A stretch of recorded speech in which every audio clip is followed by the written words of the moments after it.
Hello and welcome everyone to the second part of Basic to Advanced Web Design course. In this video I'm gonna show you how to set up the environment for web design. So let's get started.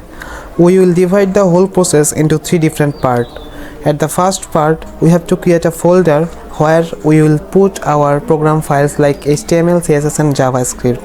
After that we need a code editor where we have to code and manage our program files. So there are many popular code editors like Notepad+, Visual Studio Code, etc. Among them we are going to use Visual Studio Code, which is more popular and which is from Microsoft. And after that we need a browser to run our code online. So we are going to select Chrome browser for fast and smooth output. So let me show you step by step practically. So আমি চলে এসেছি আমাদের computer স্ক্রিনে। এখানে আমাদেরকে একটি নতুন folder তৈরি করতে হবে। তো আমি একটি নতুন ফোল্ডার তৈরি করে নিচ্ছি, যার নাম দিব আমি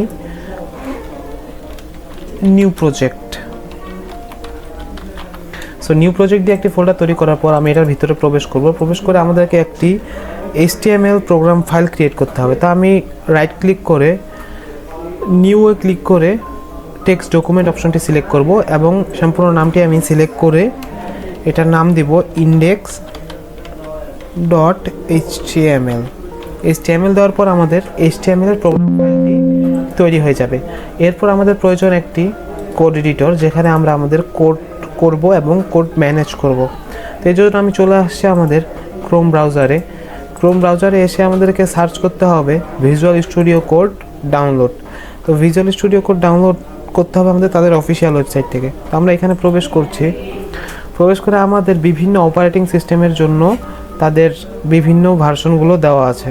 তো এখান থেকে যেহেতু আমরা উইন্ডোজ ব্যবহার করছি, আমরা উইন্ডোজটা ডাউনলোড করে নিব। আমার অলরেডি ডাউনলোড করা আছে, তো আমি আর পুনরায় ডাউনলোড করছি না। এরপর আমরা ভিজুয়াল স্টুডিও কোড ওপেন করব।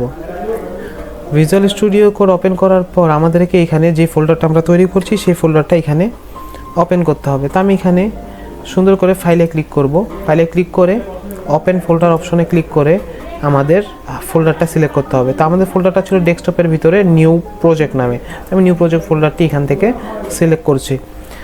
সিলেক্ট করে এরকম কিছু অপশন আসতে পারে আপনাদের সামনে। তো এখানে just yes I trust this author এগুলো দিয়ে দিবেন, দিয়ে ওয়েলকামটা কেটে দিয়ে index.html এখানে ক্লিক করলে আমাদের HTML এর যে প্রোগ্রাম ফাইল আছে সেটা ওপেন হয়ে যাবে। এখানে আমরা চাইলে HTML এর কোড করতে পারবো।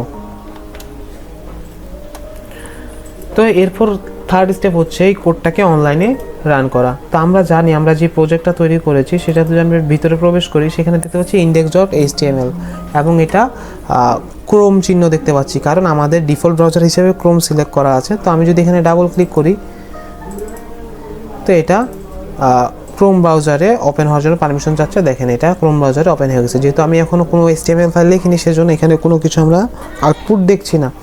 তো আমি যদি এখানে কিছু লিখি আমাদের কোডের মধ্যে, তাহলে আমি সেখানে একটা আউটপুট দেখতে পারবো। যদি আমি এখানে একটা জাস্ট সিম্পলি h1 লিখি, লিখে যদি লিখি হ্যালো ওয়ার্ল্ড,